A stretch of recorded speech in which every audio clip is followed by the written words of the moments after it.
Is-sib filgħodu fil-Konkatedral ta' San Ġwan fil-Belt Valletta saret qudiesa bl-ordinazzjoni ta' 3 saċerdoti żgħażagħ li tmexxiet mill-Arċisqof Charles Cicluna. F'għamelija tiegħu l-Arċisqof qal lis-saċerdoti ġodda li dan il-pass li qed jieħdu jitweġġiba l-imħabba ta' Alla għalihom u kompla jgħid li fil-ministeri tagħhom bl-għajnuna tal-mulej huma se jkomplu l-missjoni tal-fejqan fil-komunitajiet tagħhom.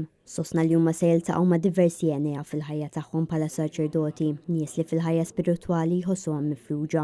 Iżda bl-eżempju l-gwida tagħhom, il-mulej se jfejqhom. Il-qawwa tas-saċerdozju mogħtija lilhom, il-mulej qed jinqeda bihom biex iwassal il-ħajja fejn hemm il-mewt. Semb li jgħid li jridu jkunu umli biżżejjed biex fil-ġien Ġesu jitolbuh kuljum għall-fejqan tagħhom għat-tiġdid ta' ruħhom għax hu fl-imħabba tiegħu sejħilhom għall-glorja tiegħu ta' dejjem. It-tlet saċerdoti ġodda huma Dun Malcolm John Saliba mill-parroċċja ta' Santa Marija Mtella Sema f'Ħattard, Dun Karl Andrew Xkembri mill-parroċċja ta' Twelid tal-Verġni Marija fil-Mellieħa u Patri Rob Rizzo S.J. mill-Kumpanija ta' Ġesu.